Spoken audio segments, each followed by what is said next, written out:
Have you ever won an argument with a child? Has a child ever said, you know what? You're right.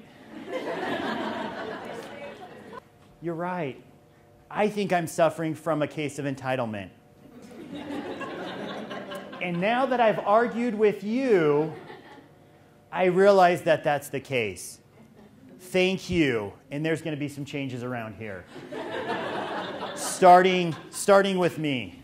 I am going to make some changes, and I am not going to be so selfish. It's reality. One of the most difficult choices we make on a daily basis is choosing reality, because we're constantly trying to fight against it. What does that look like?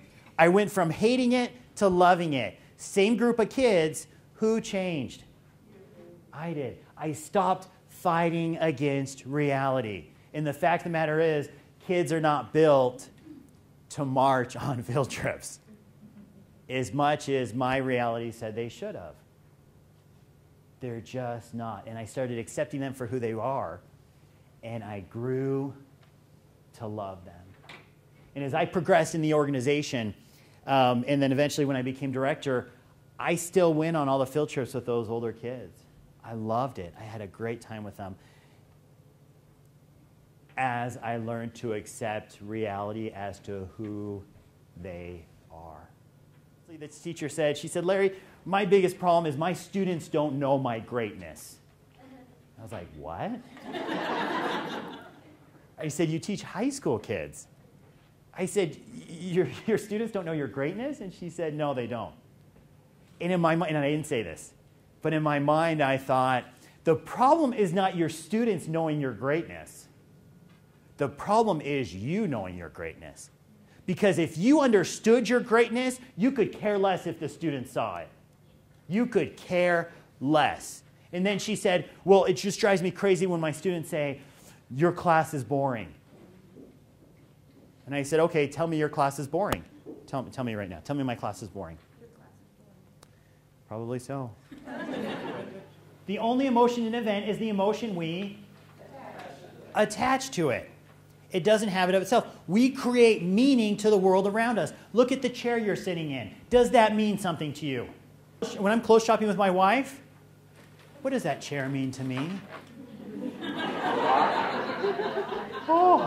There's like a light. There's like this light that descends upon it that says, everything is okay. You see the world. Everyone acts on how they see the world. I don't care who you are. Everyone does. And that's currently how. Don't get me wrong. Are there consequences when a child does not, if their behavior does not fall within the rules of the organization? Are there consequences? Yes. Everyone say yes. Yes, there are consequences. So nowhere am I saying just let a child just act how you want to believe for the rest. Like, no, there's still consequences. Life is about consequences. But you don't get angry when a child's acting out of here, because that's who the child is. You don't get angry when there's a consequence. If you were to get pulled over on the road and all of a sudden a police officer started yelling at you and telling you what a terrible person you were, and you gave him your license and registration, he went back, came back, and pretty much threw you the ticket. You go on to work, and what do you say to your coworkers? Tell them the cops are phone. I got pulled over by a jerk. And you start talking about how terrible that police officer is. And everyone you see, oh, I got pulled over by the biggest jerk. Nowhere at any time in the conversation you say, oh, by the way, I was speeding. You failed to mention that part. But if you got pulled over by a police officer and he came up to your window and said, hey, you look like you're in a hurry. You were going 10 over. Because of that, I am obligated to give you a ticket. Can I see your license and registration? You give him license and registration. He takes a few minutes. He said, hey, I want to get you on your way. He comes up and he says, hey, I need you to sign this. You're not admitting guilt, but let me tell you some options. He said, I know you're thinking, well, I got to do something about this now. He said, you don't have to worry about that. He said, you can either pay the fine sometime later this month and just send it in and be done with it. He said, another option you have is you can actually go to traffic court if you haven't been, traffic school if you haven't been there in the past 2 years. And then it's completely wiped off your record. He said, and another option you have, which if you feel is the best for you, he said, I encourage you to take advantage of it, and that is where you can actually fight it in court. He said, these are your 3 different options. And then he hands you the ticket. What do you say? You thank him for the ticket. You thank him for the ticket, and then you go to work, and what do you say to your coworkers? I was speeding. Do you see how when we get angry at the children in our program, we take ownership of the problems? We take ownership.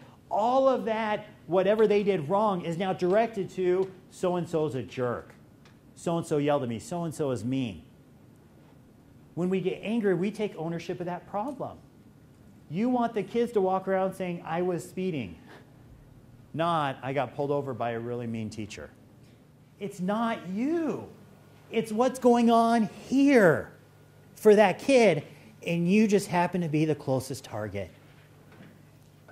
You are the closest target, and of course, they're trying to figure out this, and of course, they're going to take it out on you. That's what kids do. I'm frustrated with life, and I'm going to take her off on other people. And so we've got to get out of our this, and we've got to get into this of the child and realize that's how they're seeing the world. That's how they're seeing the world. Does this mean anything to you? It's a loomed lizard. Do you see that? Look at the tongue. La, la, la. Does that mean anything to you? Doesn't mean.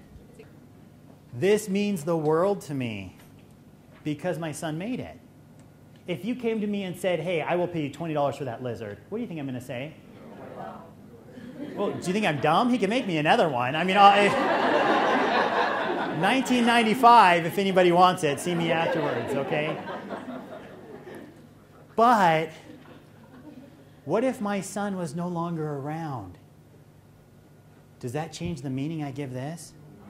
Through life thinking things should be one way and all of a sudden it's not, your belief is being shattered.